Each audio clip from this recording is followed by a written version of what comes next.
the Jeff Meacham Network's Multiverse of Media.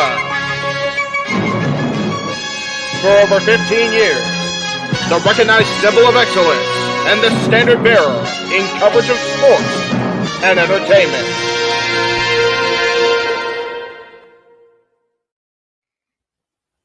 JJ, Jeff, you want to kick this thing off? Because I'm still trying to process everything here. Yeah, it's like, who wants to go first? Yeah, who wants to go first? Well, Come on in. It's open mic night with your host. you could maybe say there's really 4 topics, but it's split into 6. The Renegade, JJ Williams. The Sammy and Eddie Kingston thing, which one's the better smelling turd? And his panel of co-hosts. I am the founder. We'll call me that for today since we're going with the Jeff Jarrett love theme here this week, according to JJ. The West Coast Professor, Jeff Meacham. Karma is karma is karma. That's professional wrestling! Damn it! The Simple Man, Noah Foster. It's showtime! Yeah! How you doing, JJ? How you doing, Jeff? James. Yeah. And the He-Man, James Hebert. Imagine Bill Burr, Joe Rogan, Paul White, the Baldies. There you go. It sells itself. God. Get in there. Short his ass and shit the bed. He's not Amber Heard. Give it time, JJ. Give it time. Now, I'm sure Jeff has some stuff that Dumb move. Just don't pull this bullshit again. You get one. Tony needs to stop caring about the ratings. Bradshaw said as long as the ads are in place, we're not going to lose that third hour. Ring of Honor does not have to be AEW Live. They don't necessarily have to coexist with each other. We kind of saw that tonight to a degree. Along with a panel of guests. He is no longer glorious. Don't you bring that up. You want me to rant about what my NXT used to... No, we are done here for the night. I swear, James. Because you never know who may show up for open mic night. I leave our company in the capable hands of an extraordinary group of superstars, employees, and executives. The first thing that came to my mind was, it's about damn time. Amen. I literally touched everybody in the state's trash. So it's horrible, you guys. Peyton's new thing is Dennis the Menace, but it's funny because she calls it Dentist the Medicine. And that's great. When Elliot Taylor came out and did Born for Greatness live, I was popping my pussy, having a great time. I didn't care. I was having so much fun. Sit back, relax, and enjoy the show. Fuck Bill Belichick. Oh my God! Go there! How to do the friggin' football thing? We had it on wrestling, and then you bring in that shit. Then just how the fan goes off the damn rails. Brilliant! Bloody brilliant!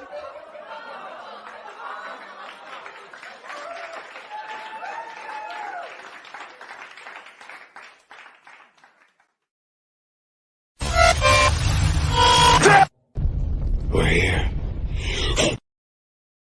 What is going on, everybody? Welcome to this happy hour edition, if we're being honest, of Open Mic Night here across the, obscuring the logo, but it's there, Jeff Meacham Network, Multiverse of Media.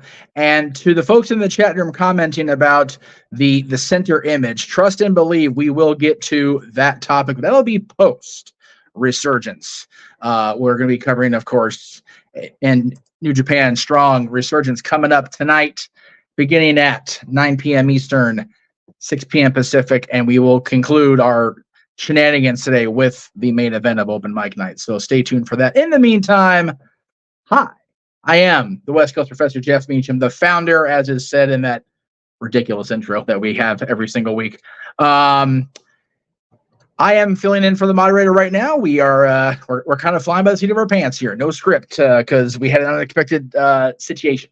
So I'm going to go ahead and do a complete opposite of what JD usually does and just bring everybody in at once because that's how I roll today. So Noah Foster is here. One of our core four is always here across the multiverse here on Open Mic Night, joining the returning Big Baller G and, of course, Mr. Reliable Walter Cruz is here as well. And yeah, we've got some topics, no doubt about it, but we definitely are going to get into the ridiculous heckling coming up. That's more of an open mic night topic, like definitely after hours, the after dark stuff, because that was just horseshit what happened on Wednesday, and we will talk about it. But I want to make sure Noah gets a good solid afternoon and evening of calling damn good professional wrestling under his belt before he has to delve into the boo shit, if you will. So, and it will definitely be a main event rant, Walter. Yes, very good. So before we get into any of the topics, before we get into any of that stuff, how the heck are we today? We'll start with Big G, who's happy to be here and happy to be back, dude. How the hell are you, man? I'm doing okay. We got a lot of wrestling, a lot of topics to discuss. Yes. I told Noah that I'm probably gonna check out New Japan tonight. Give that a chance to see the Japanese style of wrestling. So very cool. Other than that, I am doing okay. I love it. Mr. Reliable, you are here. It is I'm not sure how it is for the East Coast folks or you in Ohio, Noah, but it is already starting to get that summer warm here in SoCal. We are up in the high 80s because Mother Nature has decided to play catch-up ball, the bipolar bitch that she is. How are we doing down there? How are we doing on the East Coast tonight? Not so well. Yeah, it's cold right now. Mother Nature is a tease. It gave us good weather for the week, and then it was like, I'm going to take it away. It rained, and then it got cold. Like, I'm shaking right now, but it's New England. It's New England, so you can't really complain too much. It's valid. Noah Foster, I see you during the opening with your notes and all your things for tonight and all things coming up. How are we doing today, sir? Doing well. I mean, it's Saturday. It feels like the longest day of the week. Very odd day prior to Mother's Day. It's mild and cold and wet and rainy here. Lower 60s, so it's been a week of oscillating weather where it's been warm, bright, sunny, 70s, wet, cloudy, rainy, 50, 60s. So it's still trying to figure it out here in the Midwest. But overall, I'm doing well. Finally got one huge obstacle ahead to overcome after this last month. So my head's in a lot clearer space. And as far as this main event tonight, like I said, we'll spin that wheel when we get there. And whether or not I'm awake or conscious or even vocal, it all depends. But I'm looking very forward to once again engaging in professional wrestling delight with all of you here, and it's good to see y'all. As the moderator would usually say, it's good to be seen. Let me just say this, since I highly doubt, and I could be wrong, your moms could be more supportive and actually watching this crazy shit that we do on Saturday. Mine doesn't. She chooses not to partake because she's got sanity left in her world. God bless her for that. But what do you guys in your family lives have planned for your Mother's Day for tomorrow? What's going on tomorrow? Whether it's for your significant other, if you have one, if they're a mother already, for your actual mom, for your grandmother, mother in the family. What's going on tomorrow? I mean, I know you probably can't talk very well because you're in an open space and she's right there. So oh no, it's fine. She's sitting right next to me. No, I'm gonna be calling my mom tomorrow in Germany, and then we got church tomorrow, and then I think we're doing something with her parents for Mother's Day. So probably going out to dinner or lunch-ish, early dinner. I love it. Walter, what about you, sir? Hello, Colleen, by the way. Nothing much. I work. But yeah, I've been hanging out with my mother all week, going places and spending money. So it's like, just give her a present, and that's about it. So yeah. And then mine's easy. My wife just wants, as long as I present her with seafood, she's good. She's like the cat happy in Jeff's arms right now. Dude, say like my mom. My mom specifically asked me last night. She was like, "All right, I'm having Dad bring me home a dessert from wherever the hell she said. Do you want something?" I said, "Mom, you know me. I'm good with something Reese's-y or a cheesecake. Like I'm good. Like I don't need nothing. It's not my day. Like that's in June. Although my day is coming up in two Fridays from now, May 24th. We're on back at Disneyland for the first time in the park since I got let go. That's my holiday. I'll tell you that shit right now. No, we know Mama Foster is so important to you in your life on the regular. She is the glue that holds that place together. What are you guys doing tomorrow? Yeah, it's one of those things also where I'm basically the adhesive that helps keep her mind in sync too. So it's a 50-50 system. Again, protect your mentality, support your families. We've already kind of kicked things off today. I got her stuffed French toast from a diner. We enjoyed that quite thoroughly. And then tomorrow we'll probably go out for dinner. My little brother apparently has got something planned for her. And then besides that, just flowers. And she's simple. Amazon gift card. And she's happy. So each of us, me, my brother, my sister, are going to contribute towards that to give her something to show how much we appreciate her. As far as my sister goes, she's a mother in her own right. So I figured that my niece and my nephew will do something nice for her, as I feel anybody should at least, consider, if nothing else, say thank you, whether you're distant from them, whether they're not with you, whether you disagree with them. They are part of the reason that you exist today. So again, treasure your families. Always appreciate at least one side that brought you into this crazy family called life. So in advance, happy Mother's Day to all mothers. God bless them. Yeah. I'm not going on the air tomorrow, so because this is my mom's Sunny D that I keep in the fridge here in the studio, and it's not just a Sunny D. Here's to Mom. There you go. There we go. My problem is, you guys are my Facebook friends, so you saw the personal stuff I did. It's like I can't top last year. I got her a brand new car. That's valid. I can't top it. So it's like, even she knows it. Like, once you went there, I can't top it. It's like, not about topping, it's about being consistent. But I do get what you're saying. Topping, it's not the key. Noah's got it right, consistency. But I definitely miss the days where we could just make her a paper card and go, here, Mom, and they look. It's like, nah, you're 41. Get me fucking something. Like, seriously, please, Chris. But it's all good. You mentioned your niece, your sister's children. Before we get into the topics, because we for the record, we're stretching like a mucker feather till JJ gets here to actually talk about the topics. But something popped to my mind since you mentioned both your mom's meal and your niece, your sister's children. So I've not been quiet about the fact that I'm going back to Disneyland 2 Fridays from now to see Fantasmic. And for those of you that have been to a Disney park, part of the arrangement they have now at the parks for the parades or the shows, whatever, is they have the dining packages that go along with it, especially at Disneyland and Disney World. So Fantasmic for years had 3 different packages you could choose from, and I kept not seeing them on the website or the online queue to reserve. It's like, all right, man, we're 2 weeks out. What are we doing here? And my cast member friends who were still there and who are no longer there kept warning me, you got to stay on top of it. You're going to get asked out. Sure enough, I did. But the only package they have left available now is at the Blue Bayou, which, for those of you that aren't aware of the Blue Bayou's existence, it's the restaurant contained inside the Pirates of the Caribbean ride in Disneyland. It's you see the restaurant seating area as you're gliding along the bayou there before you go down the drop and into the true ride itself. The thing is, they want $89 a person for these reservations now. Now, I get inflation. I get Disney. Like, I work there. I know how it goes. But $89 a person, I'm like, I'm just going to go get my scooter and go up to talk to the Plaid people and go, I need to sit in this section because I can't sit at the restaurant because you didn't allow me to have the River Bell Terrace anymore. So I'm not going to eat at the Bayou and pay $89 for this big a menu and it's seafood and then have to go out and find a spot to sit later. That's bullshit. So this coming Monday, the 13th, is actually Fantasmic's true anniversary. 32 years this year, golly.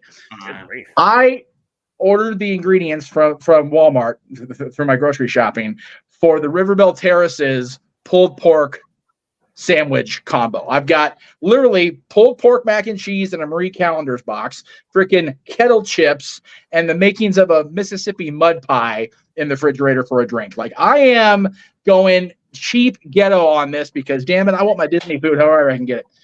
So just hearing you say French toast, because the best food I've had so far at Disney in the time that I was employed and then since I've left, if anybody ever comes to Disneyland, or I don't know if they have it at Disney World for you guys in the East that have been at Disney World itself, at the Cafe Orleans here, they have that Monte Cristo sandwich. Oh my God. Like, I felt like I had discovered a whole new reality of Disney dining when I had that sandwich. So can't recommend that enough. Be prepared to pay a little bit. It's Disney. But anyway. Oh, yeah. So again, we're going to wait for Jay, but we are going to talk about what happened with Sky and with Rachel Ellerine and with Aubrey. We're going to get to that later at the show. But we also had a lot of AEW news that just really seemed like their TV existence is tenuous at best within Warner Brothers Discovery, and I'm gonna cite the examples first, and I'll run the topic around the room here. I'm 20 minutes in almost. We got to get going. So, first of all, last Saturday, of course, for those of you that missed the multitude of content here across the multiverse, was May the 4th, Star Wars Day. After we had our backlash coverage and our recap show, we went into Star Wars mode. Apparently, Warner Brothers Discovery wanted to do the same thing, because instead of a live collision, which they, had the TV rights to, and they, helped Tony Khan produce first-run content, they used licensed products owned by Disney and ran a Star Wars marathon all day. Now, granted, TNT or TBS has done that every year on May 4th. It's been a tradition. But JJ's thing was, and I kind of agree with him, it's like there are so many properties under the Warner Brothers Discovery umbrella that, yes, it's a special day, but how much faith do you have in your TV partner in AEW if you're going to purposely, do the same old shit you do every year? Are you that not confident in Tony Khan and AEW to garner ratings that, well, we know Star Wars will pop a rating? It's like, I got news for you. Almost everybody I know that's a Star Wars fan either has them all on whatever level of Blu-ray. There's 20K or whatever they sell now, or UHD or whatever the shit they call it, or they're watching on Disney Plus and dealing with the ridiculous edits. One or the other. How can it possibly be about popping a rating? I think it's lack of faith in AEW from Warner Bros. Discovery. That was the first example this week. The other example about Max possibly kind of leaning away from AEW, so Warner Bros. Discovery and AEW, was the fact that what Matthew's saying here, and we did talk about it. The Iron Claw, which is going to be a Max exclusive for at least the first, part of its, run on home video, or whatever you want to call it, or in-home entertainment. I gotta update with the time. It's not just home video anymore because my ass is old. There was an advertisement for it on SmackDown. Now, again, it's the Iron Claw. It's the dramatized story of the Von Erich family. The Von Erichs were a major part of wrestling history, especially Kerry with the WWE when he was there as a Texas Tornado. So I can kind of look the other way with it. But that's two examples in the course of 7 days where Warner Brothers Discovery or a subsidiary of is actively pulling away from strengthening their AEW content. The thing that got me as a sports fan this week, and I know I'm gonna sail maybe not over Noah's head, but kind of skim his scalp here when I talk about this part. So AEW had Dynamite on Wednesday, and of course Collision and Rampage are tonight. They were in Edmonton on Wednesday, and they're in Vancouver tonight. For you Stanley Cup playoff fans, the Edmonton Oilers and the Vancouver Canucks are playing each other in the second round of the playoffs. They are now, this year's now evened up. Edmonton won on Wednesday. Edmonton blew a lead on Wednesday, so bravo to Vancouver because fuck the Edmonton Oilers. But last night, Edmonton tied the series up, 1 game apiece. My issue with this is Warner Brothers Discovery through TNT and to a lesser extent TBS has been airing NHL games for 2 seasons now. They had to know, based on the records and based on things we're going to lay out, they had to know that they were going to have at least 1 series play in Canada going into first or second round, right? So my issue is, why are they not being more proactive about booking the dates for these shows? If you're booking anything else in a hockey arena between September and June, you run the risk, especially in Canada, you run the risk of bucking religion in that country, especially in Edmonton. Edmonton used to be the greatest hockey team on the planet because they had the greatest score in the history of the game, wearing orange and blue. They have that opportunity again because of the talent they've got on that team. So basically the question that JJ posed, and I'm going to run around the ring. We'll run around the ring. Wow, that's how tired I am already at 5 o'clock. Well, actually, Walter, it's 4:20. That explains a lot here on the West Coast. I'll start with you. Since it's 4:20, I'm going to start with Walter. What the hell? Damn it. You knew me, but you knew me going in. I know. Don't you dare. You knew this about me. Anyway. Are all these signs indicative of Warner Bros. Discovery going, maybe the people in the dirt sheets are right, and this is getting out of hand? Or what say you on this whole topic? It may be. Hopefully, Tony Khan takes it as a sign to maybe I better put out a better product if they're not having faith in me, and show them why they gave me the contract they gave me and use it as a proving ground, because that's what he needs to do. Because, damn it, how do you pay attention to all the little trolls and everything that happens to you on Twitter where you got time to reply to everything, but you don't pay attention to this in your scheduling, like with the playoffs and everything? You basically did, like, it's almost the equivalent of booking something during the like World Cup in Europe. You don't do that. Like, like soccer in Europe is like religion. You don't book anything in Europe during the World Cup. You just don't do it. Or it's like going to Africa during the World Cup. Don't do that. Like, you can't, like. Yeah, I mean, you notice WWE is still booking in Europe, but they're not booking the arenas or the stadiums that actually are going to have those type of contests going on. Yeah. Like you're not going to have a major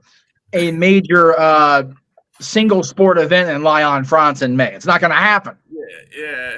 You know, now if the Olympics were going to be back in France, in that area, then they go, okay, wait a minute, let's not get ape shit here.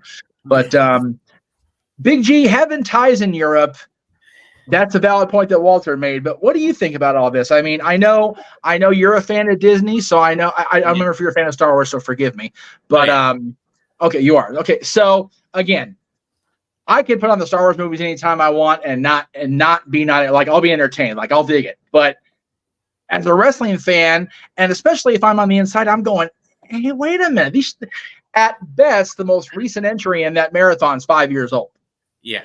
As opposed to first run content from AEW. Like that gives me pause. I in a way, I feel like to like all the Star Wars fans, it's like a national holiday for them. So it is. I've been at the park. It's a national holiday. Shit. I mean, like, so for me, it's more the movies and the shows. I really don't get into the books and all the cosplay, even though I do have my Jedi robe and my lightsaber and all that stuff. But anyways, going back to that, I feel like Warner Brothers Discovery doesn't really have faith in AEW if they are. But then you got to think about it. Then they've been doing the Star Wars marathon on TNT for the past like 10 plus years, you know, and I feel like. And I get that, but still. But still, but then with AEW, you know, I've read, you know, that their collision numbers haven't been all that great, but yet TNT and all of them are still kind of happy with it. So it was kind of weird. And then same thing with the hockey stuff, you know, and sports is like, if they know that like a certain team is going to, I don't know how far in advance they have to book the stadium, because that could be another reason that they don't want to do it. But yeah, it's like you got all these things you got to think about, and you got to think about how Tony Khan thinks about this. And when they call the arenas and stadiums, like, hey, we need to book this arena for this show, you know, they're not going to know that way in advance who's going to be in the playoffs. Well, no, but my counter to that is even if you're in a bad hockey city, like, you know, San Jose, for example, right. or Anaheim for that matter. Right. No.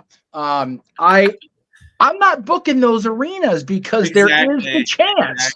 Exactly. There's the chance, and I'm not. And again, they're not going to boot them out of the arena. Unlike, hell, the freaking Nuggets did it, which is why the WWE ran the Staples Center that one year. Which another thing AEW needs to do is consider booking smaller arenas. Now, I don't know how it is in Canada if they only have like certain arenas and that's all they have to book it in. So yeah, then right. I agree with you.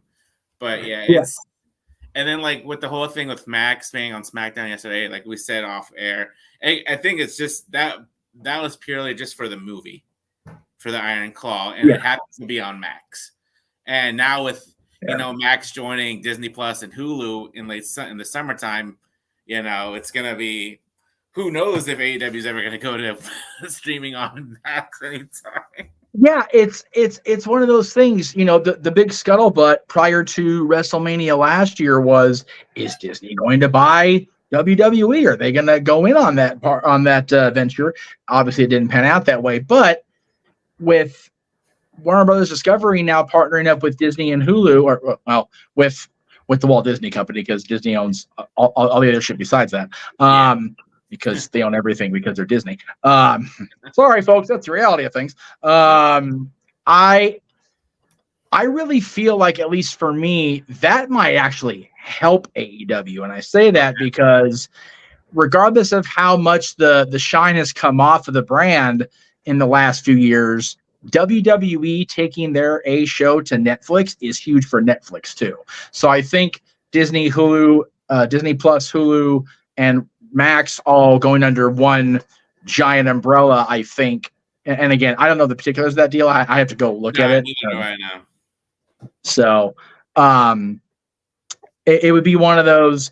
That seems more like those entities shoring up, realizing that Netflix is trying to get back in the game and become the power again. So that's my take on that part of it, but I don't disagree with that. And as far as the Max thing just being a coincidence, it just happened in the same week as the other stuff. So it's just kind of like, Jesus Christ. Noah, what say you, my friend? I know that's there's a lot of details and I's to dot and T's to cross before everything is finalized and all these deals and all these maneuverings. But what say you on this, sir? Again, I really don't look that deep into that. I'm like, okay, it's on my screen every week. Good deal. It's one of those things where I think, why would you drop something at the end of the day if it's going to bring you money? Dropping something like that is still going to probably cost you money, and that's my business take on that. If it's on TV, it's on TV still for a reason, especially when it's fresh content every week, not repeated nonsense.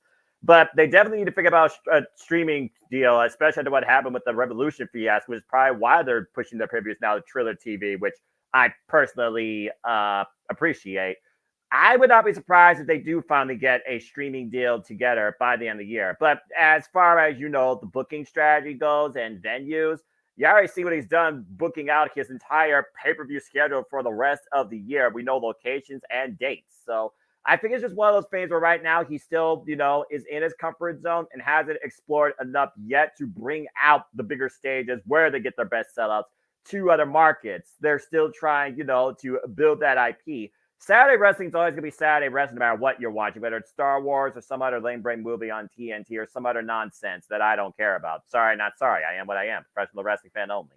But, I mean, it is one of those things where, again, you got to consider progression. You only could stay in comfort and contentment for so long before you have to start pushing the needle. So I do think pushing out to different markets in smaller venues is a great first experiment approach.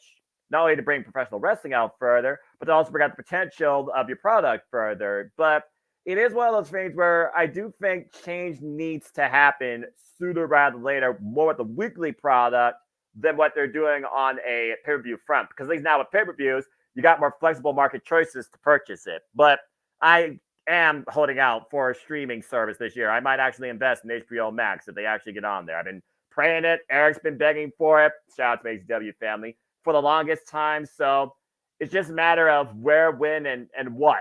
But again, to drop something like that after you already had it going so far since 2019, I feel it will still only hurt TNT a little bit versus it actually being a savings for them. So I don't think they're in any danger, but I do think there needs to be a sense of caution and a need for improvement. Yes, Walter. It's funny that we're asking him to venture out into smaller places and then open more markets, but it's the same company that booked Chicago 20 times in a year. So, like, right. We really don't know about no. venturing out. No, and so I'm gonna run this back the opposite direction. We'll start with Noah because, again, I did not get a chance to watch a lot of Dynamite just because I was running around like a chick with my head cut off Wednesday. I haven't had a chance to go back and watch it on replay or whatever you want to call it. on demand. We were calling after what happened last week and the creative being what it was over the course of the AEW week. Did they improve enough and Noah, I'll start with you on this. Like I said, did they hit a better mark Wednesday night with what seemed to me like an overabundance of the EVPs being involved and a lot more talking than I've noticed in reports I've read. A lot more of the gaga than there usually is with AEW. Did they improve in your eyes compared to last week? Did they do better this week? Did they do worse this week with Dynamite? What say you? My problem with Dynamite sometimes is that they cram so much in a 2-hour period. It's hard to keep up with all of it. And you get some quality matches and the other stuff. I'm like, why? For me, and this has been a little while, it felt very balanced. I think it did improve to a degree because they are pushing forward a continued narrative. There was good balance in match times. They spread out some more of the women's segments. I felt the women's match got a good spot, a good time earlier in the show. And why the last bit of the show wasn't dedicated necessarily to a wrestling match, it was dedicated right now to the biggest thing going on, where there's power line AEW. This past Wednesday, to me, felt very organized, actually, versus just sprawl this on a piece of paper, and definitely left me, easier thinking into the coming week. So despite the direction that right now they're going with EVP Nonsense Takeover, I do think there was a better balance and construct with the flow of the show, despite the fact somebody does not know how to work a camera. Camera cut. Who made Kevin Dunn hack the damn show? Damn it! I was going to say, to hire Kevin Dunn, it's a thing. No, God, no. That will end AEW. Seizure alert. God, no. But yeah, I think this past Wednesday was one of their better balanced Dynamites, because for me, what I like about Collision, there is more time to breathe in between matches with the backstage interview segments with Lexi there and the competitors. And I felt Dynamite took that same approach to a degree. So I think between the past Wednesday and this past Wednesday, it was an improvement. Walter, what about you?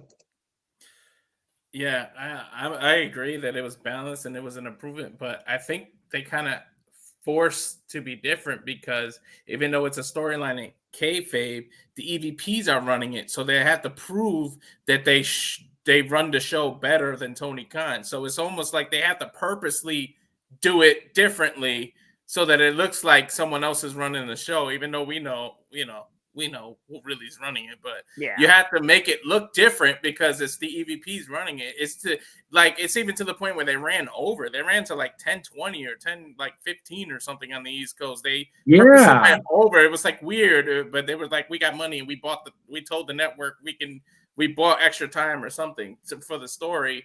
And it was just weird timing. Like I feel like he said, they crammed too much into 2 hours and they had to go over. But at the same time, I feel like it was done on purpose to make it be like, look, it's a different regime. See, it's us running it now. It's the young something that rhymes with Bucks running it. So it's going to be different than how Tony runs it. So it's almost like they purposely had to do it, and it may work out for the better. Yeah. I found it funny that it felt more jumbled. It seemed like they thought they had another 3-hour block like they had the week before, because they did Dynamite Rampage back to back, and Rampage didn't start till 20 minutes after the hour. And it's like, are we doing that again? Does somebody want to tell TBS? Does somebody want to let us know what the hell's going on? Big G, what about you? So lately for me, like AEW has been like hit or miss. Certain things are still catching my attention, and I feel like some things still need to be worked on.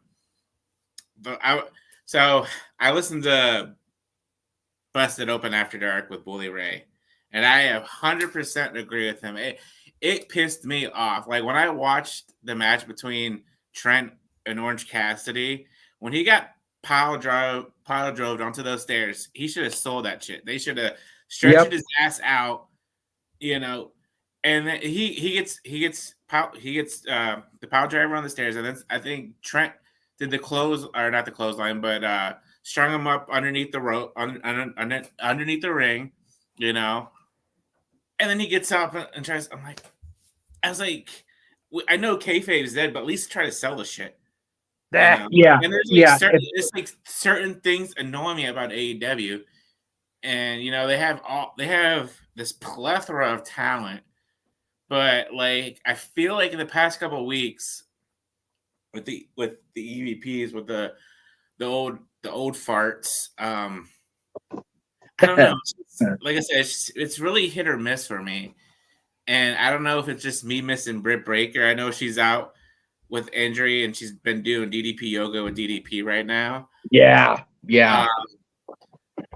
But I don't know. It's like I don't know. It's just something about AEW that's like hit or miss for me right now. I'm still watching it. I'm still giving it a chance, but it's just hit or miss. I think part of it is that they've lost the direction they had when they originally conceptualized Collision, because it was supposed to be a separation. Yeah. And before I elaborate, Walter, go ahead.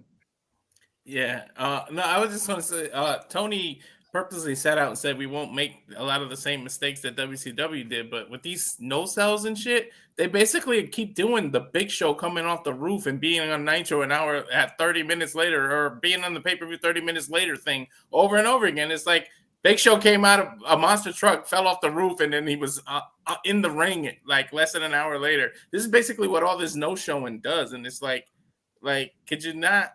Like, we understand what wrestling is, but could you not like make it for the casual? That's why casual fans can't get into it, because us wrestling fans have to say, "Hey, you should watch it because of this," and we can't give these examples because you do shit like this. Yeah, I have long been on the train of, we're not gonna make the same mistakes you did. You're making them, and you're making worse mistakes, Tony. Like, my goodness. I just saw a comment and it went away because I went into the other thing here. There we go. Dave says, holy shit, weren't expecting to see you guys to be on now. Have a great show. We did kind of advertise it, last minute last night after we did Dad's, because JJ and I both got off the air and went, oh shit. But yeah, we are doing Open Mind Happy Hour right now. That's happening right now. We'll get to their next topic here momentarily. We're going to go into a separate stream at the 9 p.m. Eastern hour for Resurgence, and then to finish up with our open mic night discussion and the heckling nonsense. But but my whole thing was it really feels like they've gotten away from the idea of separating the rosters and having distinct talent on each show. It very much feels like Nitro, Thunder, Saturday night now. Like, I can miss Rampage on Friday and not give a shit. Like, it doesn't matter to me at this point, which is why I think they're trying to partner it up with Collision to get more eyes on the prize. Yeah. But then, they do stuff like they did on Wednesday last week, where they had Rampage with Dynamite. I didn't see the rating number, but that 3 hours went by pretty quickly last week. I will give them that. So there was that. And you know what? I'm actually going to go ahead and bring this up because I do want to talk about it. And I've been told a little bit more than what has been, out there in TV land or internet land. Chuck Taylor's been wrestling a long time. Like, people don't realize how long Chucky Taylor's been around. Like, I remember watching him in the Armory days of PWG before they settled permanently in the Reseda Legion Hall. So he's been going for a minute. You figure the pre-Legion Hall days were like 2008 and before, right? So it's been a minute. So I don't know if it was so much Trent injuring Chuck. I think it may have been a case of he may have got dinged up accidentally on purpose, but it necessitated it. I think he was looking for the out anyway. So let me just be clear on that, because Chuck hasn't been on TV, doing anything of substance for a while. It's been Cassidy. It's been Rocky when he comes back. It's been Trent. So I wouldn't lay a whole lot of heap on Trent necessarily. I think that angle was just a means to an end for Chuck being able to step away. Yeah. Just trying to give a little love to Trent Beretta, because I love Trent Beretta. So Just wanted to throw that out there really quick before I did that. And then another comment came up that let's see. I'm concerned with all the injuries in wrestling suddenly between Julia, Hobbs, Trent, plus now Drew, Asuka, and Lashley. Nature of the business, unfortunately. Yeah, it does. It's the old phrase is not ballet, dude. Ballet dancers are crazy. Like they get more beat up than people believe. I like to say now it's not table tennis. It's not ping pong. Like you're gonna get hurt doing this, and even ping pong players ask. It's sprained wrist. Yeah, sprained wrist. It's not Pong.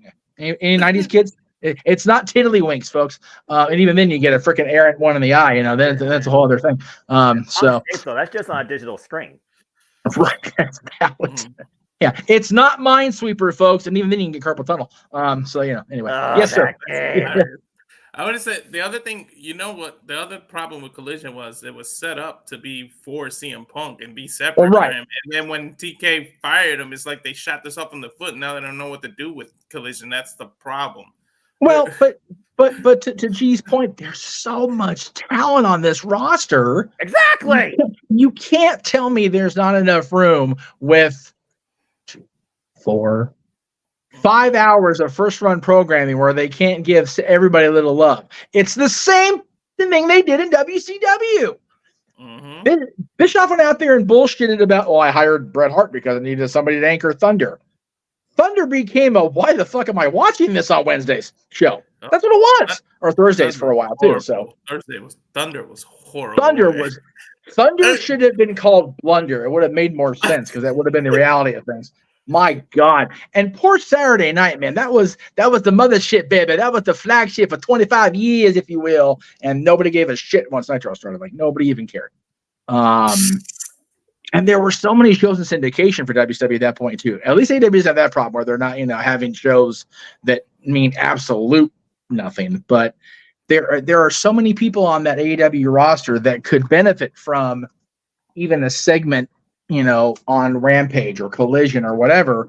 They're just it just really seems like to me, and I don't know if it's gotten Thunder bad yet. It's getting there. I don't think it's gotten quite there yet, but I will say that it really feels like if I miss Rampage or Collision, other than watching the match quality, which I know Noah watches for instead of the drama, which is fine. I don't discourage that. But if I miss Rampage or Collision, I don't feel like I'm going to miss anything that's going to be vital to the storylines going into the pay-per-views. Like I'm good. Whereas if I miss a Raw or a SmackDown, either show that week, I'm going to be like trying to scramble to catch up, make sure I watch on demand on Hulu or whatever the case may be. If you don't have Hulu, then however you watch it. Same thing NXT. I got so behind on NXT, I had to like freaking power watch through before Stand Deliver, so I know the hell was going on.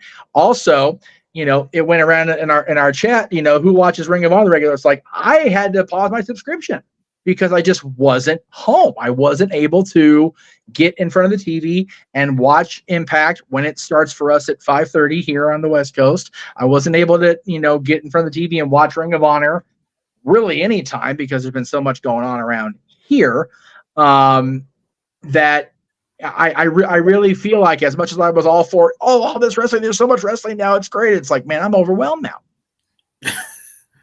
and Ring of Honor has 2 hours on their platform, but they're running the same problem because it's the same roster as AEW, and you're only getting a certain amount of people. WWE is doing it too. I'm not going to absolve them of responsibility for this either. They are still doing it now. You're getting a few more people, getting a little bit of a opportunity here. The King and Queen ring tournaments are definitely helpful for that because you're seeing at least whether they're actually going to win or not is silly because you're going to get the top stars winning these matches, but you're seeing a wider variety of people on Raw and SmackDown, whereas you're not getting that once you get past Dynamite. That's, I think, one of the core issues with AEW. And Dave, if he says AEW has fumbled the ball way too many times to be trusted in capacity, I liken that argument to the television partners. If it was a lost cause, they would have pulled the plug. Exactly. And I'll forever argue this because it's the truth. It seems to me that both the company and the TV partners want AEW to, succeed, survive, and hopefully one day again thrive. WCW was never built to be successful. It was one of those Turner liked the wrestling. It was a big ratings garner for him on his Superstation, along with the Andy Griffith reruns. I want to make sure this shit doesn't die. Dude, it was bleeding. It was bleeding like at a needle point for, God, 7 years, almost 8 years before they turned to profit, and that was after Nitro launched and the NWO picked up that steam. But WCW was never a business model that was going to be successful because everybody in the company except the guy sitting in the big office at the top of the tower didn't want to keep it. They wanted nothing to do with it. Oh, it's wrestling. It's not the Braves. It's not the Hawks. It's not the Goodwill Games. It's not the Special Olympics. It's not anything we want to be associated with. We're too high. Dude, y'all live in Georgia. Fuck off with your highbrow. Like, shut up. Okay, seriously. You be number one in news, CNN. Good for you. But get over your crap. AEW, at least until they started having the curly-headed creative going out of control, had a good standing with their television partner. And again, based on what we've seen this week, looks a little shaky. But that's the way that I see it. Now, people have been asking, and they're going to ask me, and I'm sure throughout the night, how come James isn't here today? Well, we're going to answer that with a commercial right now, as we're going to take a long break in case anybody needs to go use the Tweety, or however you want to phrase it, because James is off today, still working on the documentary for his uncle, Gary Hebert. And where the is this trailer? Did it go away? Where the hell? We are alive, pals. Where the hell? There it is. Okay, cool. So, James is not here because he's putting the final touches on the documentary. So we will not be seeing him at least this week, maybe even next week. But here's why. And then we'll be back to talk about the Forbidden Door news that came out this week regarding STARDOM, Noah. We'll be back after this.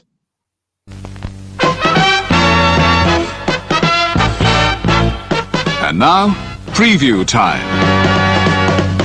So let's take a look at what's coming your way.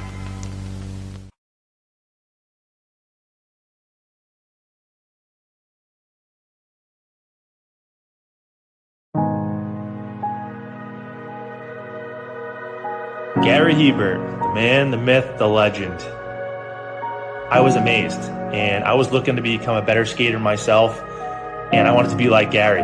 When you look at a guy like this, he's one of the most talented people in his profession. He's been given gifts by God. It can get frustrating at times when you're trying things that maybe don't come as quickly to you as other things. And, you never really felt that sense of frustration with Gary. It was always about improvement and positive reinforcement. Was it really the end? Was that head injury really the end? God has called Gary to continue to be a blessing to others and to be a passionate example. My name is Gary Hebert, and this is the World Academy of Hockey, otherwise known as the Inside Edge. I would recommend anybody that have a chance to come to his hockey school. I think it'd be well worth it. It'd be rewarding to all the kids and anyone he coaches, from whether it's an adult, a professional player, to a little kid like a Mike or a Squirt. Gary, from day one, has been instrumental to my hockey career. I started out as a potential Division III player, and Gary brought me single-handedly through high school and into a top Division I prospect. I owe it all to Gary, the biggest legend on and off ice there's ever been. Listen, watch, learn, be confident, and have faith. Those are the answers I was brought to. Yet, I only now am really learning how truly important those 5 things are. Through preparation, through appropriate thoughtfulness and thinking, we can learn to untie the typical knots between our ears that drive us into underachievement and underperformance. And lo and behold, we can learn, I think, to fulfill our God-given potential. Gary has the innate ability to make people not only better players, but better people. The life lessons they learn from Gary are incredible. I can always remember leaving that rink knowing as a player I got better or I had something to improve on to get better. And I think that's what you excelled on as a coach, is giving us the knowledge to know what we needed to do to get better. There's coaches who know the game, but can you communicate and create passion in your kids and in your players? And Gary's able to do that. Gary's got great knowledge and the great hands, but more importantly, his ability to connect with people and care for them. His communication skills, to me, really stand out and separate him, and that's why he's one of the best, in the world. Gary's a legend. He's a special, special man.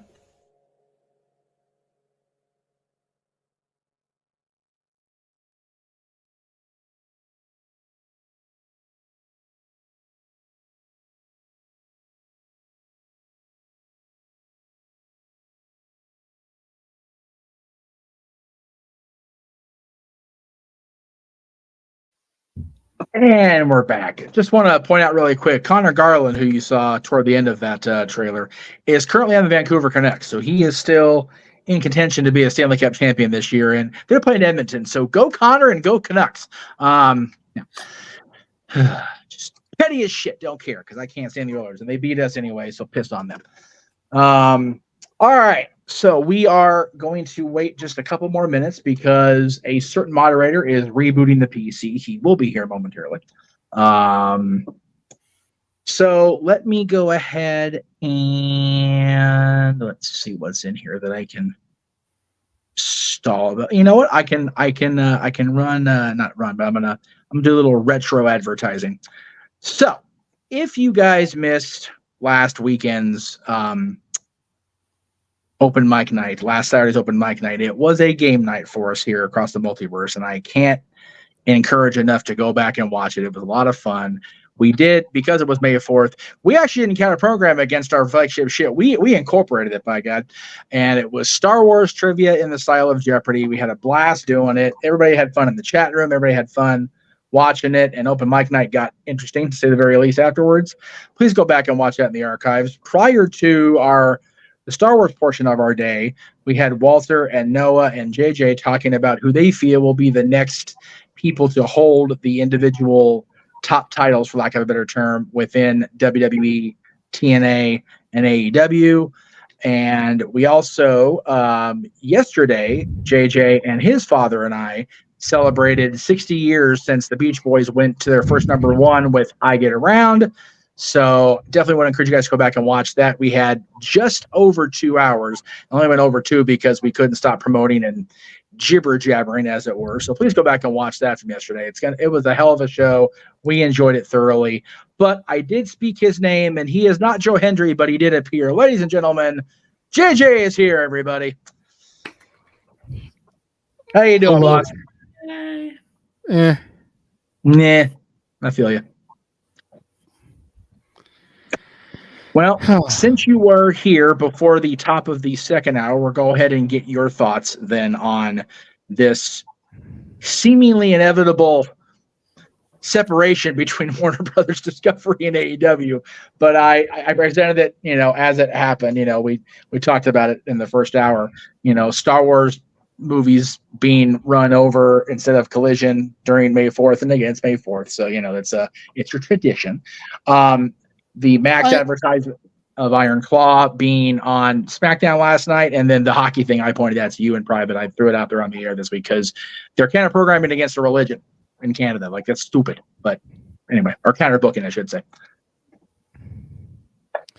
Yeah, the Star Wars marathon, as far as I'm concerned, there's no excuse. I get it's May the 4th. I'm a Star Wars nerd myself. But you preempt the Star Wars marathon to run Collision. Yeah. And then you resume the Star Wars marathon the next day for Revenge of the 5th. Right. And you cover what you didn't get through. Seriously. it's not that difficult. If y'all can do 24 hours of a freaking Christmas story, one of the lamest Christmas movies ever, over and over and over again. The same movie. Same movie. You telling me that you can't stop for 2 hours? Yeah. For Collision? Yeah. Ridiculous. Absolutely ridiculous. When you figure at most the Star Wars movies are 2.5 hours. At most. And that's more toward the sequel trilogy, because Disney, can't help but freaking load their content, because God forbid. Because Disney is Disney. Yeah, I mean 2.5 times 9 is just over, right around 18. You can still squeeze in two hours of wrestling and still run all those movies. It ain't that serious. No. And even if you factor in Rogue One and Solo, which I don't know if those were part of the marathon as well. I don't know. No, Yeah, they weren't. No, they're not. No, they weren't. Just Rogue the main One 9. should be, damn it. Rogue One gets you from 3 to 4. Solo's pointless. Dude, Rogue One literally has a transition scene from the end of that movie right into A New Hope. Like, you could, if you tie them together and just hack out a few minutes, you got a big ass epic movie there. Mm-hmm. This is off topic, but they could have waited for a Solo TV show on Disney Plus. I have said that. Like, good. I was gonna say the problem with Solo, and we addressed this on the Dad's Double Feature. Yes. Anybody other than Harrison Ford in the role wasn't gonna do it. Nope. You could have made that movie about anybody else. Hell, you could have called the series Lando and nobody would have scoffed at it, because as great as Billy D is, he's a minor portion of 2 movies. Yep. See, and you could have had the Han character pop in to win the Millennium Falcon and just let it be that. The way I would have done so, yeah.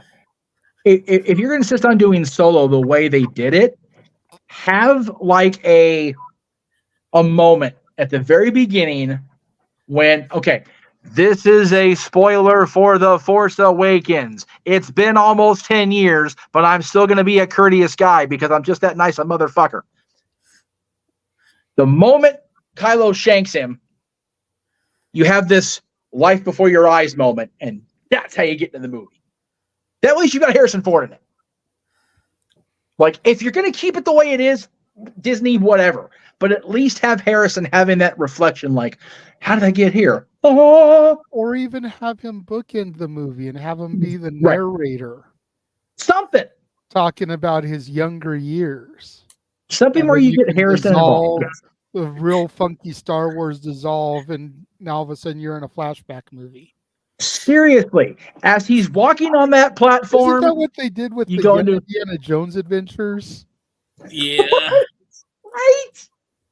Just saying. But anyways, so you had that. Then you had the King of the Ring match last night with Carmelo Hayes and Baron Corbin and everything, and the advertising everywhere during the match.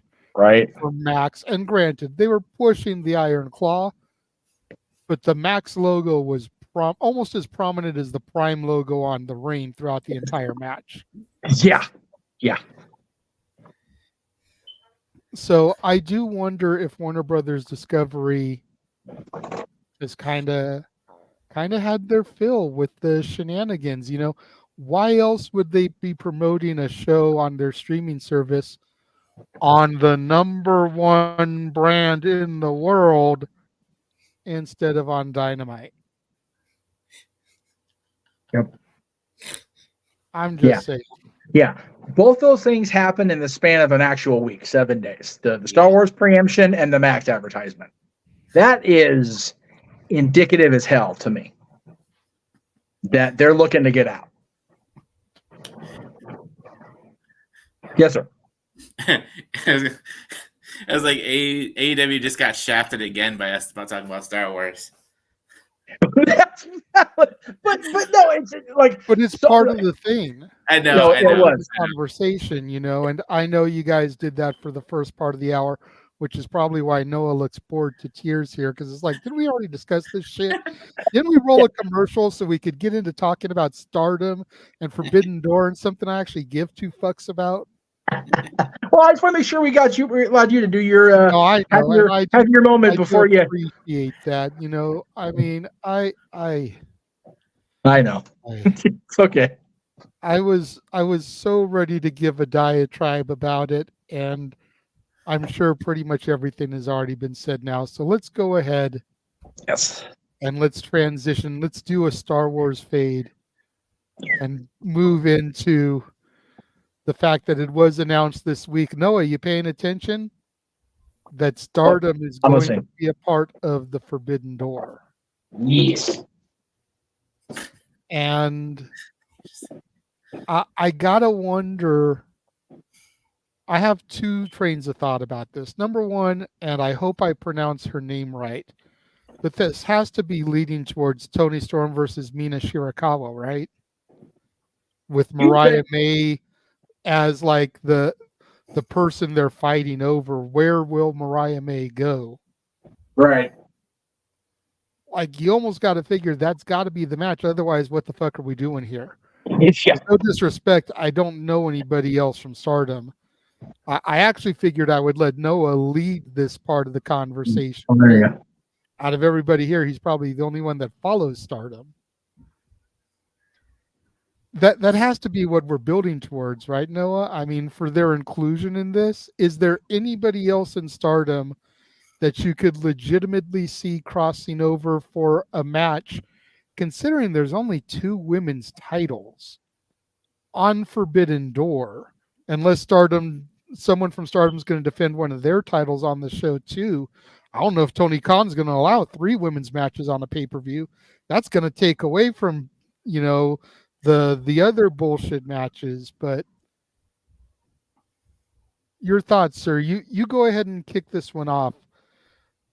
Is Mina Shirakawa, and I assume you haven't corrected me, I assume I'm saying her name right. Hi. Where we're heading with this. And is there anybody else you can realistically see coming over, probably to face Mercedes, if we're being honest, because as sad as it is to say, the clock's ticking on Willow's reign. It's one of those things where, again, you look at AEW focus or you look at Stardom focus. It looks like this partnership really has just come to fruition recently with the dismissal of Rosie Okawa from the promotion. Now they started Marigold. By the way, good stuff so far by them at Pro Wrestling Noah Wrestle Magic. I think you definitely have to hit the nail there, especially when they teased it at Dream Kingdom, where Toni Storm said the Forbidden Door is always open. And it doesn't necessarily seem to be about the title. It seems to be more about Mariah May. Again, Rose Gold, Clubbiness Forever, former Goddess of Stardom Tag Team Champions, her first teacher, who she did beat during the 5-star Grand Prix. The only other Stardom influence I could see involved is Micah, the Word of Stardom champion, to your point, because there's one particular individual that she wants to face. And it all depends if she comes back medically cleared. I think it'd be an interesting change of pace, by the way, to keep her away from the AEW Women's World Championship. They don't want to go that direction. That's Jamie Hayter. Jamie Hayter, of course, who also has previous Stardom experience, came from Stardom in the first place. Former SWA Stardom World Associate Champion. Unfortunately, the pandemic halted that title reign altogether, and we couldn't see what she was capable of during that time. Damn it. So, yeah, I think definitely Mina Shirakawa is first ballot, but I wouldn't mind seeing Micah. And then the only other one that comes to mind, based on the fact that A, she has history of her, B, they were previously involved in the most, I believe, strongest, profitable Stardom show in history last year, which was also their Dream Kingdom during the spring, is Mayu Iwatani, the Stardom icon herself, current IWGP Women's Champion. And I know that Maya wants to take that title further and global as well. I mean, we have seen the IWGP World Heavyweight Championship defended at the Forbidden Door, as we've seen along like Kazuchika Okada, Switchblade Jay White, and Adam Cole. Baby. So I would not rule out seeing more Stardom talent involved in this or one of their titles being defended. But besides that, looking at the Stardom landscape versus the AEW landscape and what they have been building, unless Mariah May has another Stardom match against, who could you put her up against at this point from Stardom? She just faced Maisira during the Ring of Honor kickoff show, or Momo Koko, excuse me. It's one of those things where I pretty much feel like Mina Shirakawa, Maika, and Mayu Iwatani are the first 3 names you could think of. Although I wouldn't mind seeing more of Asume after her incredible match with Toni Storm. But I do like the idea that Stardom's being involved here, and I hope it does concern around a championship. Now, whether or not they do a Women's World Championship or one of their championships, that remains to be seen. But it's nice to see more women's wrestling presented and represented on the Western Front from an international audience standpoint. And you don't get a stronger presence or showcase than Stardom.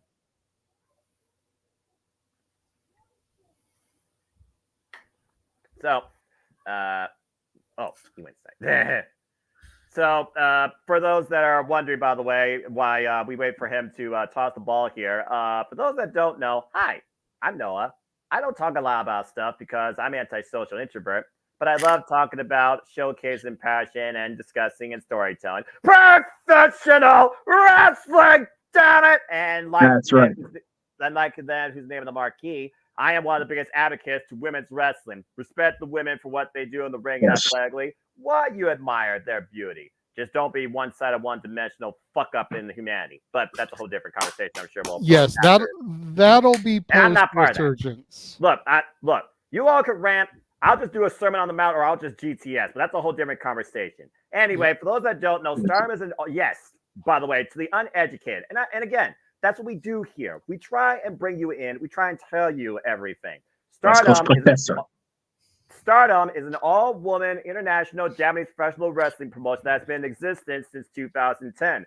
Founded alongside Rossi Ogawa, who's been one of the longest bookers and producers of Stardom in its entirety existence, alongside the founder, formerly general manager of Stardom, Fuka. Fuka Kaimoto, by the way, is a previous Japanese retired professional wrestler, mixed martial artist. She was actually the ring announcer for a number of years for Stardom. It is one of the most prolific promotions that has given you names like Piper Niven, Kaylee Ray, Io Shirai, amongst others that have gone on to bigger things on a global standpoint after their time in Stardom. So if you want to check out more about Stardom, go check out their YouTube channel. It's in Japanese, but if you're a professional wrestling fan that's willing to educate yourself to see what they bring to the ring, then a language barrier shouldn't stop you. Yeah, Stardom is the reason why we always refer to the Knockouts division as the #1 women's division in the States. Because arguably Stardom is the greatest women's promotion in the world. So. Well, thank you for that explanation, Noah. I mean, I heard of Stardom, but I wasn't 100% sure. No worries. I've always thought of Stardom and really I can't say always, but ever since coming back and learning of Stardom, I've always thought of it as kind of like the sister promotion to New Japan. Okay. Gotcha. I don't know if that's an accurate description of it. Noah can clarify, but that's just kind of what I've always thought of. Is you got New Japan, which is the men's, and yeah, there's the couple of women's titles here, and then you got Stardom. That's like the sister company. And then to your point, JJ, literal daughters of Stardom, like Io Shirai, have been endorsed by Antonio Inoki. So there is that connection there. And besides Wrestle Kingdom 17 and 16 under Tag Team, and I think 15 under a Dark Matter, Stardom has been involved in the New Japan Pro Wrestling system, at least in their ring. Just more prolific than ever now, which is beautiful to see. Cool. Interesting. Jeff, what are your thoughts on Stardom being involved in Forbidden Door? Well, first of all, I love that they had Rocky Romero kind of like officially announce it, because that was cool just to kind of get him involved in any way. Anytime they get Rocky Romero involved in anything, I'm happy. I love and miss that man on our in our local rings here on the regular. Is he on the card tonight? I don't believe so. I don't believe so. Okay. I believe he promoted it with President Ace, aka Rush Tanahashi, who is on the card. Yes. Oh yeah, he is. It was. Sorry, he is. First match. Oh, okay, there you go. It's always cool to see Rocky. As far as the involvement, I think it's well overdue. And if you figure, you've got Forbidden Door is the battle between AEW and New Japan. So you got to figure you want to get as many champions involved in this, Stardom included, but you also want to get the IWGP Women's Champion. You want to get the IWGP, strong. Is it the TV Championship that Mercedes and Willow fought for? NJPW Strong Women's Championship, held by Stephanie Vaquero, who will defend it tonight against Alex Windsor. There you go. So yeah, you want to get at least those two on the card, if at all possible. You want to get as many championships into a brand versus brand scenario. That's why people were clamoring so hard for WWE versus WCW, and then we got WWF versus the Natural Born Thrillers and a couple of world champions. I mean, that's what we got in the invasion. Yeah. Unfortunately for the W, and I love being the Natural Born Thrillers. I am not shitting on them anymore because I already got my ass kicked once for that. So it's almost. Palumbo's brother is a big man too, just like Chuck is. Big guy. Sitting 3 rows in front of me. Don't crack on Chuck Palumbo around his family, man. You get your ass. Anyway. These shows are an opportunity to showcase the best of both the brands, which is what it should be. So I feel like having the women of Stardom involved is crucial because as you pointed out, Noah, confirmed, they are the sister promotion of New Japan. So as long as New Japan is going to continue to have them be that sister promotion and not focus entirely on a New Japan solely labeled women's division, get those girls on there, man, and get the women involved, get them over there and bring them over to this country or this continent and, let them show the folks in America what we can do. Hell, we talk about the fans in France showing us North American audiences up. Let's have the Japanese performers, men and women, come over here and show why they are so venerated by the great and powerful NorCal nitwit. I agree with him in this case because those wrestlers are awesome. So bring them over here, wherever Forbidden Door is. I forgot already where it's going to be. Long Island, New York. There you go. You know what? Have everybody come over there. Ryder, damn it. Long Island IZ on the Forbidden Door. No. Zack Ryder's dead. Matt Cardona is now the guy, and Matt Cardona is still injured. You know that. We have a perfectly valid, more recent scumbag than Matt Cardona to promote coming back to Long Island. I'm just telling you that. He's our scumbag, by God. And once I get my T-shirt, I can confirm it on the air. Damn it. Accurate. If you're watching, I want my shit. Anyway, damn it. It's very likely going to be the Dynamite after Double or Nothing because that's at the Forum. So I'll probably just stick. Thank you, King Mike. King Mike's paying attention. Give the man the booby prize. Anyway, I don't know what that means on this show, but we're not quite in the after hours yet, so I don't know what that means. Anyway. I just went off the rails in a heartbeat. That's okay. What else is new? We're not even in the midnight hour yet. I just think it's very cool that there's going to be more showcasing. We talked about before you popped in, Jay, about we've got 5 hours of first run programming, and not near enough stars are getting showcased on AEW television. If they're going to co-promote a pay-per-view, you might as well get everybody from the best of both. Is the bottom line there? Yeah, that's a whole other can of worms, and something needs to seriously be done there. But I don't know. I feel like we're starting to run into the same problem that we did before WWE did the draft back in 2002. 5 hours of TV, you're saying the same people on all 3 shows. Yep, too many cooks in the kitchen. Yeah. Too many people sitting in catering. Yeah. The thing is, and this is going to sound like I'm defending or advocating for the old man. I am not. But with him, with Vince McMahon no longer being the straw that stirs the drink, you've got a lot of people, that have a voice in creative, which is as it should be, yes, to a certain extent. But now you've got too many cooks in the kitchen and too many ingredients in the chili pot to work with. And that's on both companies, by the way. WWE's having the same thing right now. I was talking about that before you popped in, Jay. It's It's just, yes, you're going to see a lot more talent get time on TV, but you're not going to see that same talent win over the marquee talent when you've got a show coming up in Saudi Arabia, which they have to smooch the royal pooch here, if you will. You know, they're not going to have random jabroni number 5 compete in the King of Ring tournament and go to the finals. It's just not going to happen. Or, you know, God forbid, you know, anyway. So both companies have the same issue, which I think is a good reason why you include the women of Stardom, because you get more of a showcase and more to work with. And if you do it, like I said, and have it be champion versus champion, then you get literally the best of both companies. Toni Storm versus the women's champion, the IWGP women's champion. You get the TBS champion, which will likely be Mercedes, as we talked about, because, you know, Vegas is happening. It's going to be a thing. Taking on their, you know, whoever ends up coming out of tonight as the New Japan Strong Women's Champion. So a lot of things can be factored in here once we get out of tonight and out of Vegas. Yeah.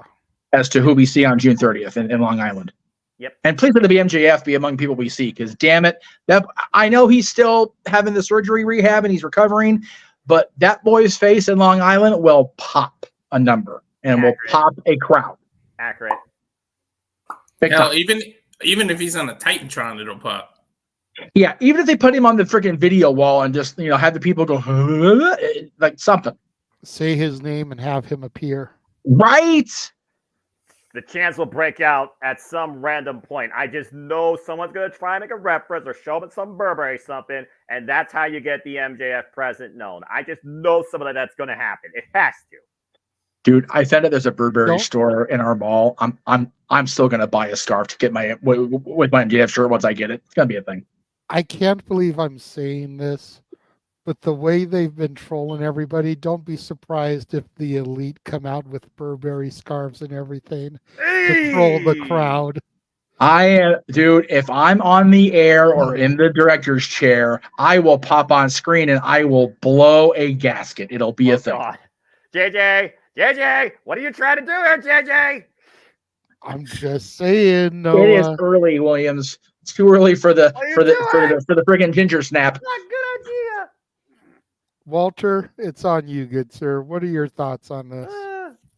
I'm glad they include them, you know, as long as they treat them with respect and as equals, and not just try to force them in that between 9 and 9:30 slot, and that's it.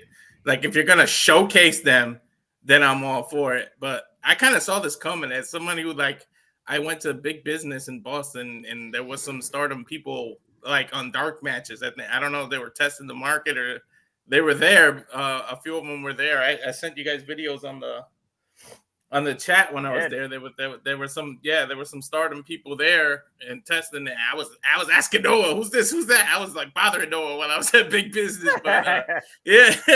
But as long as you showcase them the right way and treat them, don't make it like maybe you do the whole first hour all women. Like, do something, make it special. Don't just toss them in that 9 to 9:30 slot and make it all 5-minute quick matches. Like, throw some stories in here, make us feel legit, make us want to subscribe to Stardom and go watch it. You got to make people want to want this more and that's the whole point of Forbidden Doors. This is prove why you are interacting with another company and make us want it. That's all I ask. As long as you don't screw that up. Now, if you screw the pooch and treat it like Tony's treating other things, then I don't see the point of it. Well, thankfully, pay-per-views, we don't got to worry about women pigeonholed in the same spot, and they actually get the time that they want. I can't say I've seen a bad women's match in AEW pay-per-view. No, that's true. And we see where this story with Tony is going, so I see why they did this. God, I hope they don't go there. JJ, you realize what you speak and think. Talk, motherfuckers. Tick-tock. Yeah, you realize what you speak and think out loud sometimes has an 8 out of 10 chance of actually coming true? The fruition. That's because of one of two reasons, Noah. Either reason number one, they watch our shit and steal my ideas. Or two, they're just completely fucking predictable. Yes. Or a mix of both. Well, Jay, I simply encourage you to go back to yesterday's dads and paraphrase it. Don't worry, JJ. Everything gonna be all right. We'll see. Hopefully. We'll see. They've got about 15 days Yeah. before I determine whether or not I'm going to keep going with AEW or not. Well, I gotta say though, this pay-per-view so far is looking banging. I am loving this card. It's only 15 days till Vegas. That means only 13 days till Disneyland. Woohoo! All right, good. All the things. Same weekend. We're gonna die. I'll survive. No, I won't. Before I throw to G, I do want to acknowledge Emmanuel's $2 super chat. Happy Mother's Day to everyone who celebrates, of course. Yes. All right, Big G, what are your thoughts on Stardom at Forbidden Door? Oh, like Walter just said, make a believer out of me. You know, I've heard of Stardom. I've never really watched it, so make me intrigued. You know, sell me on it. You know, I mean, I've obviously been watching AEW and the whole thing going on with Mariah May and what's her name, Mina Shirakawa. Oh, Mina! Oh my god! I'm like, it's all right, Biggie. I'm just like Aaron Rift. I'm just butchering you're thinking of Mikey Ito, and she's from Tokyo Joshi Pro Wrestling. She has been involved a long damn time. But I'm intrigued to see how it's gonna pan out. You know, I've watched the past 2 Forbidden Doors that they've had with AEW, and I thought, you know, they've done great with it. So I feel like. And also, I'm also a big fan of women's wrestling, so I feel like they need to showcase them more, and hopefully they'll get the proper time on the card to, especially the casual fans like me, you know, to sell us on. Okay, this is what Stardom's about, you know. So it'll be interesting to see where they go after Double or Nothing and tonight's show. So, because after tonight for New Japan, is there another show before Forbidden Door for New Japan, or is this the final show? Dominion. Okay. Which Jeff and I actually called last year because they announced the G1 Climax field. So depending on when that is, Jeff, if we want to make that official again because we're both crazy, I'm game. It'll really depend on how Memorial Day weekend goes, because I have a feeling, like legitimately, I have a feeling that's going to burn me out between the retro watch-alongs that we're still trying to coordinate with people actually being there, and then the 2 watch-alongs plus me streaming Phantasmic plus probably something going on that Monday. So the first weekend in June is probably going to be one of those. Dylan's out of school, and there's nothing booked yet. So we'll see. Don't take yourself. So from what I'm seeing from AEW, was Mariah and Mina, were they tag team partners in Stardom?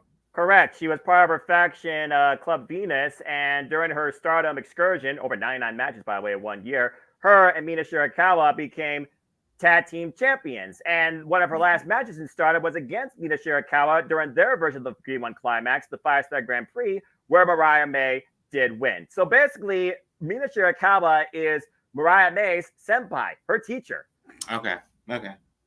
Very interesting. Very, very interesting. And that's why we are so glad that we have Noah on these panels to educate us about all the wrestling, all the professional wrestling. Damn it. And also to that point, I mean, if you all watched our Ring of Honor watch along during Supercard of Honor, you saw what Stardom was capable of when it comes to trios affairs, because that was one of the showcase matches of Stardom and one of the matches of the night. And even James, he barely knows about Stardom. Even he was surprised by what he saw and how I was able to kind of recall you all when it comes to what all 6 women bring in the interconnected history. Again, it's just one of those things you just got to explore and see if it comes to your liking. So hoping the Forbidden Door brings, like you said, Big D, not only you, but others into what international women's professional wrestling can bring on the Western Front. Yeah. Now, the real question I feel is the Forbidden Door. It was a cool gimmick for the first year. I'm not even going to try and front. Right. Despite the fact that we were very skeptical going in, because there's a lot of NJPW contracted talent already on the AEW roster. There still is, to a certain degree. You know, guys like John Moxley. You know, the Forbidden Door concept, has it run its course already, with this being the third consecutive year? I feel like doing it every year, it becomes less important. I kind of And granted, they've added Stardom this time, but if you're not constantly adding new promotions that you're letting through the Forbidden Door, why am I going to get vested every year? Is it truly going to be a Forbidden Door show until we get AEW and TNA, AEW and WWE? Heaven forbid. That's a fever dream. It is a fever dream. That is more realistic now that Vince isn't involved than it was when he was involved. I agree. But Tony Khan also needs to stop running his goddamn mouth I don't know about the that. way that he does on Twitter. I don't follow that. Because if I'm Triple H, if I'm Nick Khan, I'm not wanting to work with this asshole if every time he takes to the social media, he's calling WWE the Harvey Weinstein of pro wrestling. Harvey Weinstein? Go look it up, Noah. Just Google it, Noah. Yeah. I know you don't scroll, you don't click, you don't get involved with drama. Harvey Weinstein was one of the heads of Miramax, accused of some very naughty things, Vince McMahon-esque, if you will. Ugh. And hence the comparison. If you Google Harvey Weinstein, turn your safe filter on. That's all I'm going to say. Pass. Here's the difference between me and the rest of the world. I'm not curious, unlike all you motherfuckers. Tony Khan inserts his foot in his mouth more than you do, Noah, with the super chat things. This is accurate. Okay, well maybe yeah, Tony Khan, I'm gonna say it, and I don't care if I piss anyone off.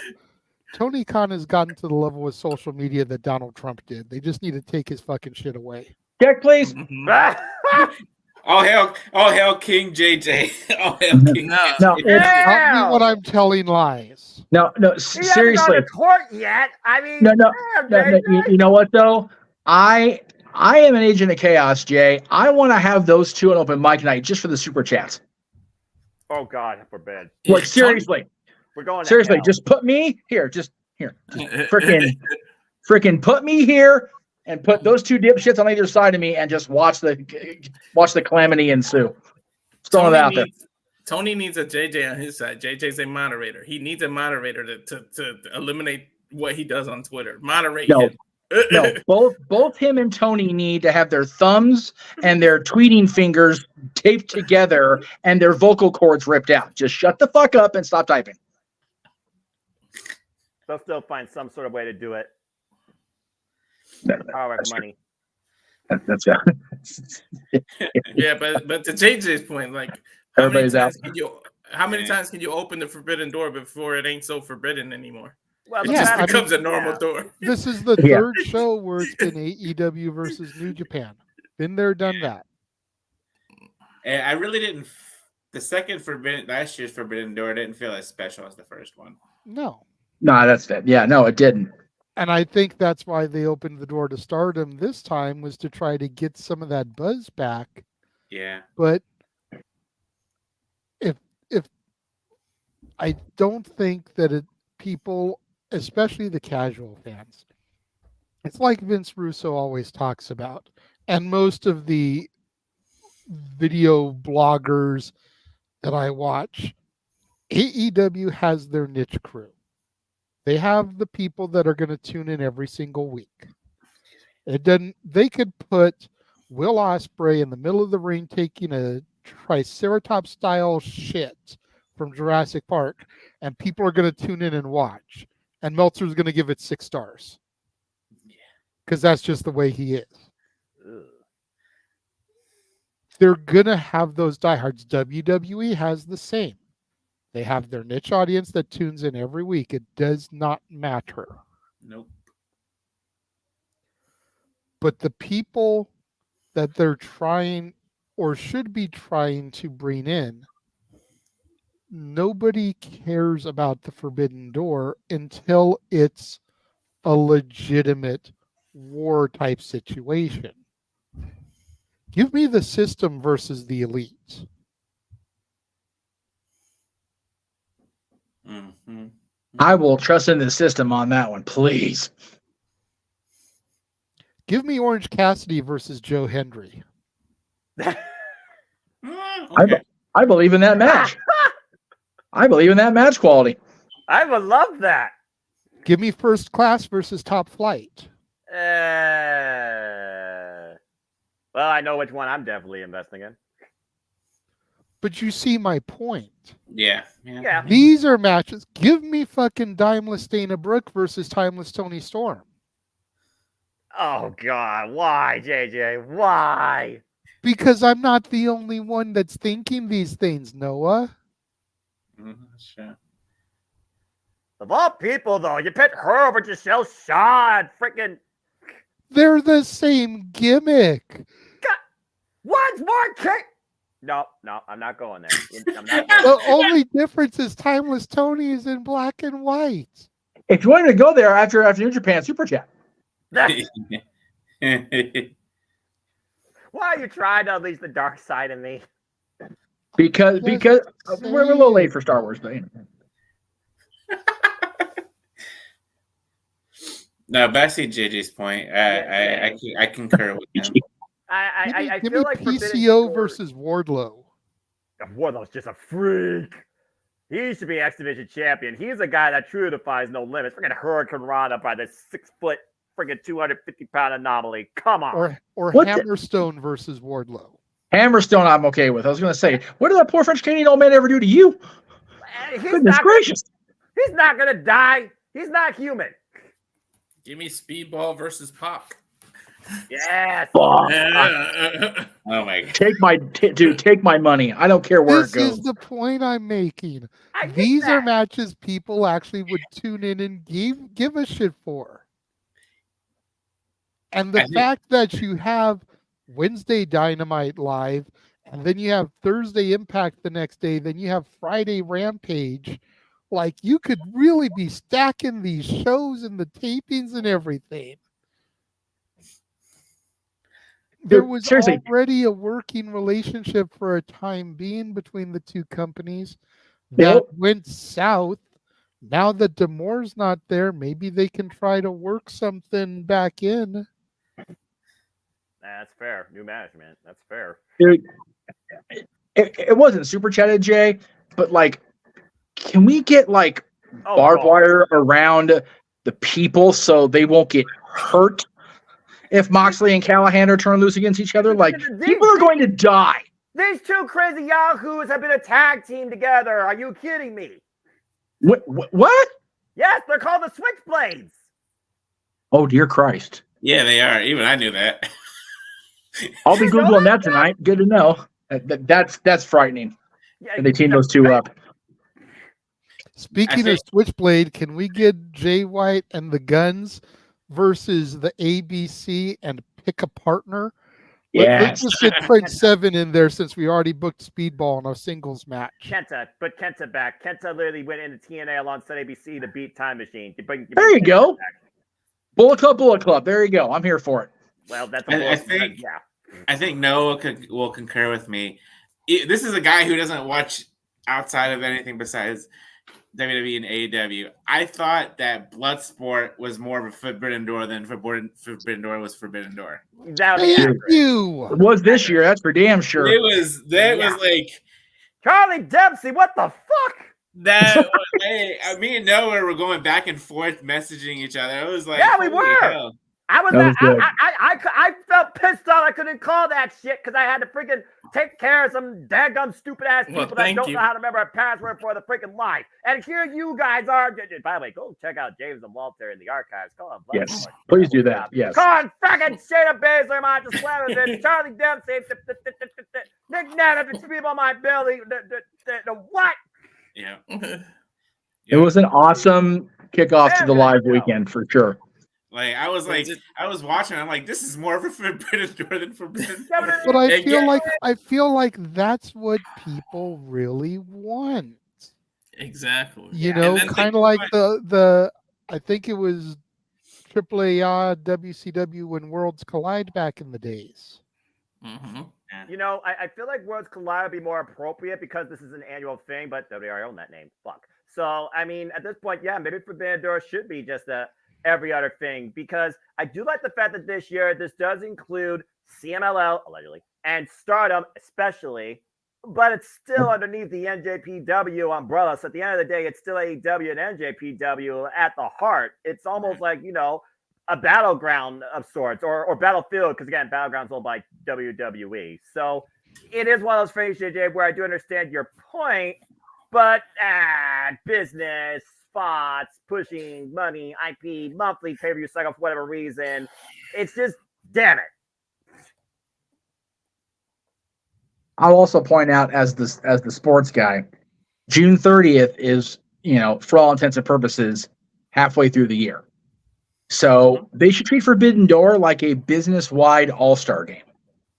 Yeah. Just get everybody up in that shit, man. That's a fair. That's an interesting idea. I like that. Halfway through the season. Yeah. There's no season in wrestling. We're halfway through the year. There's your season.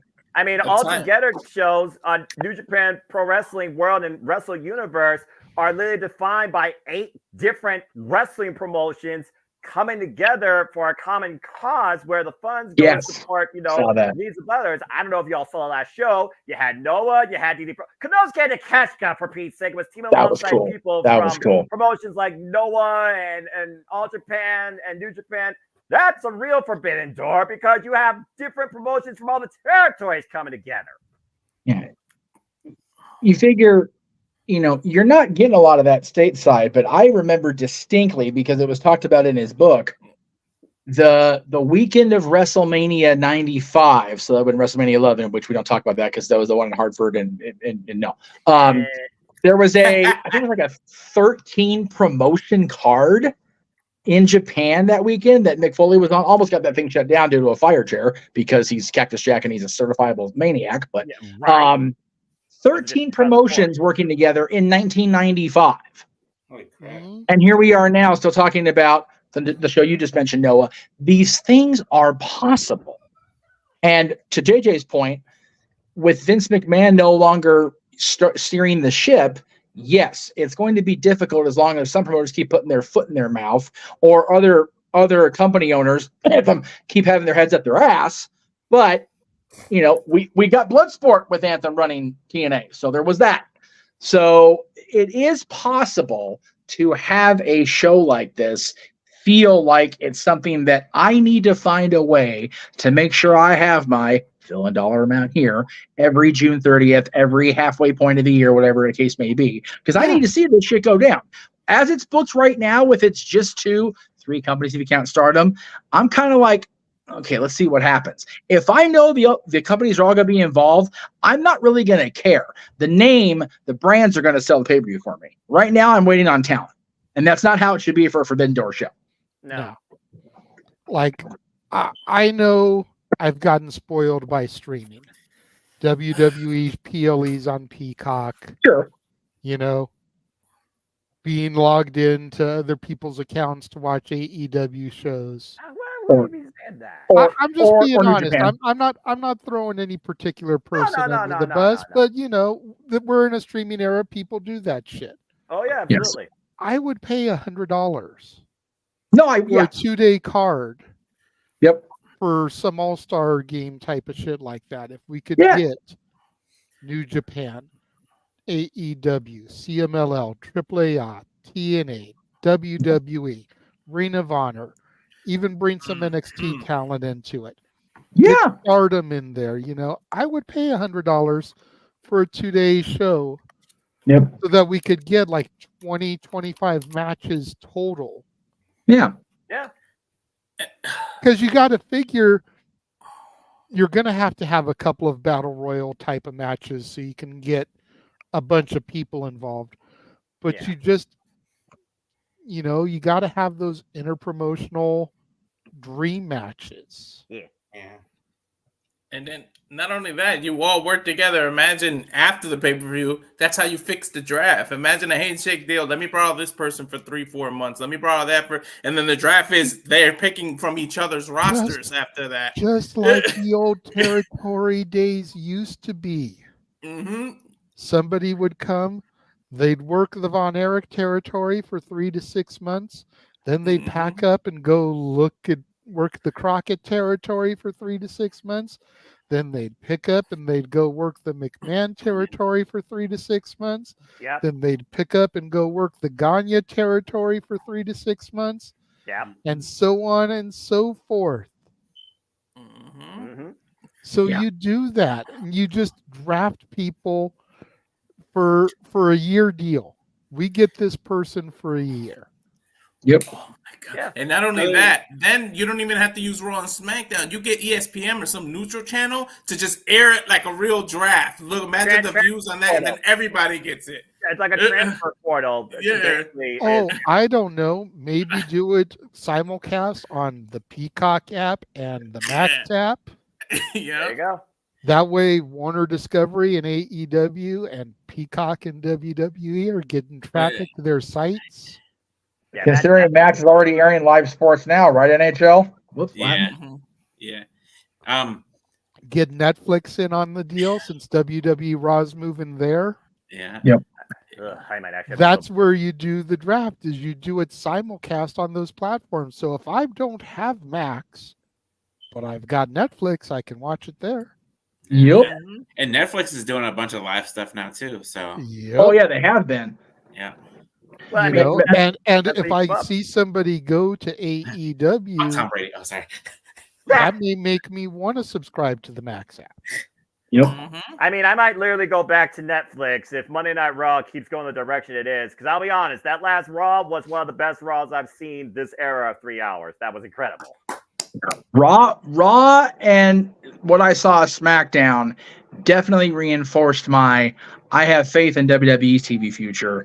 AEW's TV future is worrying them. Well, you know, with Netflix, with Raw going to Netflix, they can definitely go back to TV 14. They can do whatever the hell they want on Netflix. Pretty much, they could go to TVMA. And honestly, what I always say, I'm not saying let's go that far, but they could go to a more adult level. Like, this is not your fucking say your prayers, take your vitamins, Fruity Pebble t-shirts. You can't see me era of wrestling anymore. Put the kids to bed. We're going to get bloody. We're going to get violent. We're going to say fuck, shit, bitch, cocksucker, motherfucker. And we're going to do it upright. Especially with The Rock's potty mouth. You know The Rock's got a mouth on him. So Of course he does. And he's unrestricted. He's the one that said, fuck your script. Fuck that. And there's, you know, I'm not trying to make fun of him directly, but Cena was one of the reasons why we went to PG. Was him and trying to rope the kids in. The business is not just for It the just kids is anymore. what it is. I'm not trying to knock him. He's right. You know damn well, Jeff, I've softened on him in recent years. Oh, I know. Stop me when I'm telling lies. He's not lying. No, he's not. And I hate to have that moment and then sidetrack, but we do have 15 minutes before we have to go live with our watch long coverage. And we did get a generous $10 super chat from Arlene with a question here. So I would like to address that to wrap up the show. Yes. She asked, do we like the fact that they're doing King and Queen of the Ring matches on super shows? No. Okay, go ahead. No, I don't. And I only say that because, number one, the matches they're having, I want to see these matches on TV because I'm not in these towns. Number one, these matches they're putting on these shows are banger potential. They're looking awesome. Number one. Number two, the reason they did the King of the Ring tournaments in the 80s and in 1991 at only house shows is because they were trying to boost a live audience in those markets. They don't have to do that anymore. WWE's at the point where they're selling out or getting near there every single time. So you want to give the market a rub, great. I don't discourage that because some of these smaller towns are not going to get this shit all the time. Fine. But don't put LA Knight's match on a super show. I want to see Shawn wrestle on television, goddammit. I wanted to see Shayna wrestle. Seriously, they have Shane on NXT television, which is fine, great. But then they have her Queen of the Ring qualifying at the house show. It's like, okay, can we make up our minds on Shayna Baszler? Can we make a singular decision of what the fuck we're gonna do with this girl? Nope. No, they can't. They need to make her Queen of the Ring. To be honest, I don't think that's going to happen. No. Yeah, I would love to make it happen. I just don't think it's realistic to think that way. A couple years ago, maybe it would have been okay, we can do something with this, but they've gone so far down the rabbit hole with her that it's a long climb down and an even longer climb back out. I'm telling you right now, Queen of the Ring is coming from SmackDown.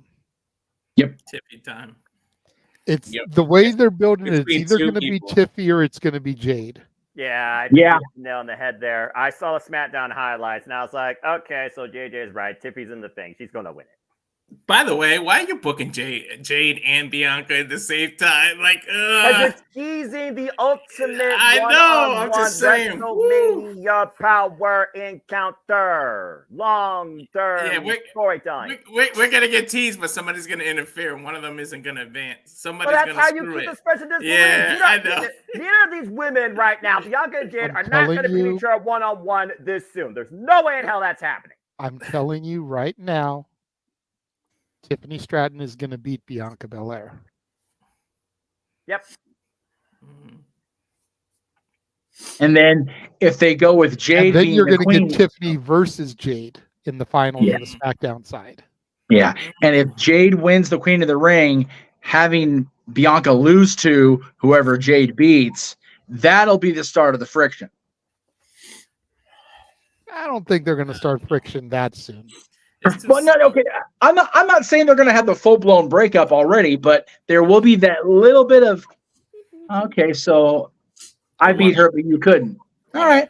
But before this friction and you break them up, can we get a team name or something No, first? no, Can no, we do that? Again, like I he's said, not talking about breaking up, and I'm saying there's not even going to be friction. I think it's going to be one of those things where they'll have a moment backstage, and Jade will be like, "I got her for you."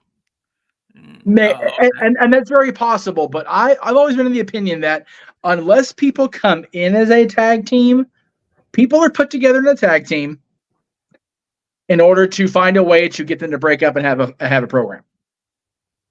It's happening. I'm not saying do it tomorrow. I'm not saying do it on SmackDown this week or at the fuck's next. Not after King of the Ring. Clash of the Castle. But Survivor Series, Royal Rumble, WrestleMania next year. They can build this shit long. How long did it take the Rockers to actually freaking break up? Jesus Christ. They never broke up. Marty Jannetty just jumped through a window. He's a coward.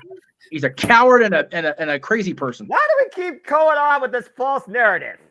Because it's the truth. If Bobby Heenan said it, I believe it. Yeah, Weasel. Hey, he's not a person. But back to the question here. I am very Harvey Dent here. And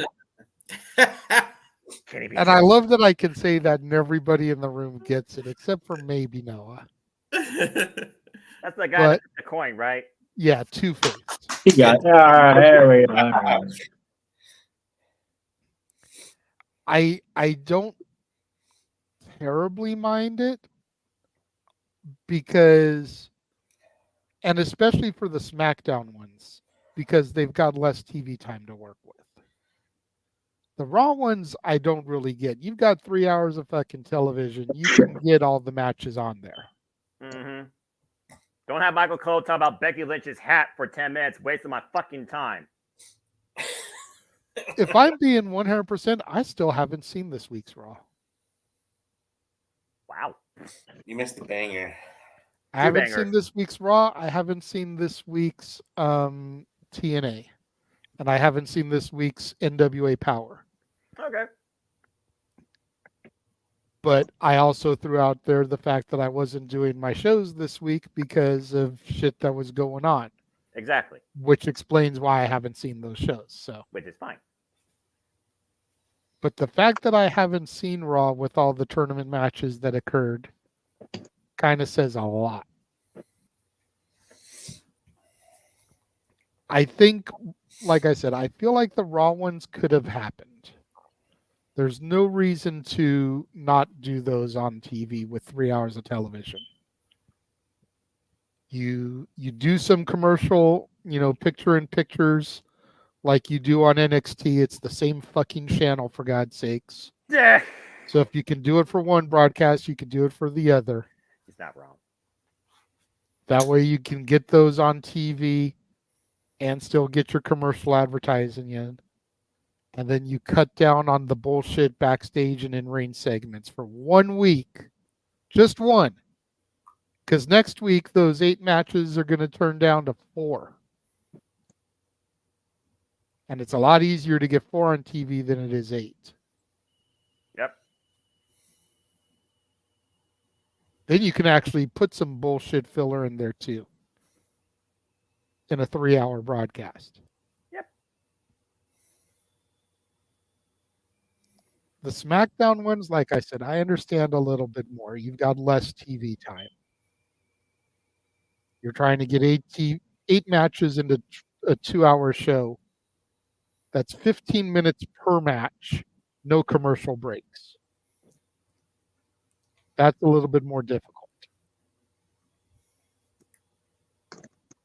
And then, like Jeff said, you've also got the draw to those shows now. Come to this show in Sheboygan. You're going to get to see a King of the Ring qualifier match. Sheboygan. Yeah.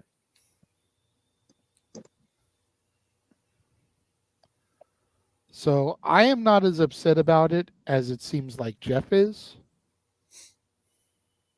But I get it. Anybody else? Any opinion that you've got on it real quickly so that we can wrap up and go to the watch along? Yes, G, I see your hand.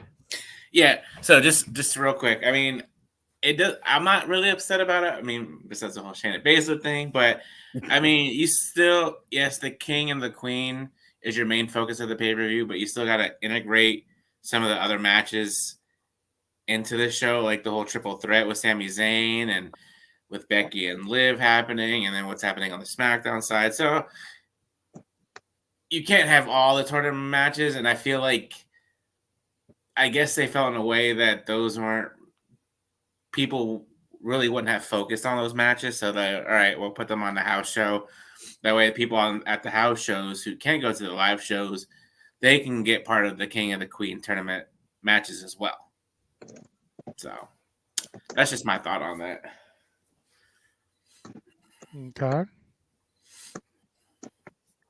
Anybody else?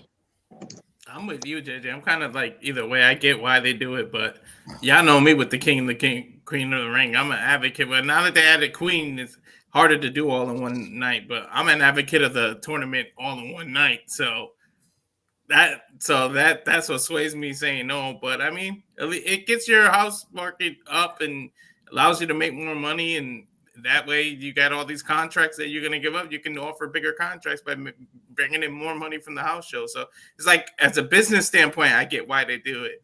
As a fan, no, I'd rather see it all on TV where we can all enjoy it. Now, as far as I'm concerned, any tournament should be TV focused only, because house shows are just that. It's just a showcase of here's who's in the company. You get to watch them face up against this person for a longer duration of time, but the result means nothing. But have fun. House shows, baby faces and heels don't even matter because they have fun there. It's not televised. Like Exactly. It's different. Real quick, the house shows that I've gone to, they have been real fun. Like they do a lot more at house shows than they can do on TV. So I'm well aware. There's a reason why I used to go to the Black and Gold NXT tours between Ohio and Michigan, all three shows. And the only difference was 1 or 2 matches on the show. Still pretty much the same type of matches and the same people, but they were still a hell of a lot of fun. Yep. All right. Well, that's going to wrap up this happy hour portion of Open Mic Night. Like Jeff threw up there on the screen a moment ago, we've got 98 people watching us right now. We've got almost 100 viewers, which is awesome. So we thank you all for joining us here today. Hopefully you guys will tune in for our coverage of New Japan Resurgence, which is coming up at the top of the hour here. So we will be pretty much signing out of here and starting that stream up and beginning all of that chaos. The chaos. Myself and Noah calling that action, I believe. So make sure you guys tune in to any of our channels for all of that stuff. And then once that is over, we will be back for regular Open Mic Night with our one topic that remains. Unless, of course, any super chatted topics come in. And we will be addressing the Sky Blue shenanigans. Hopefully everybody in the room will be back for that and that conversation. And until then, Jeff, are you ready to run the signature outro? As we hit 100 viewers, I'm ready to go, boys. We'll see you. We'll see you in just a couple minutes for New Japan Wrestling and Resurgence. Have a good night, everybody. And the Jeff Meacham Network's Multiverse of Media. For over 15 years, the recognized symbol of excellence and the standard bearer in coverage of sports and entertainment. Good night, you guys. Appreciate you.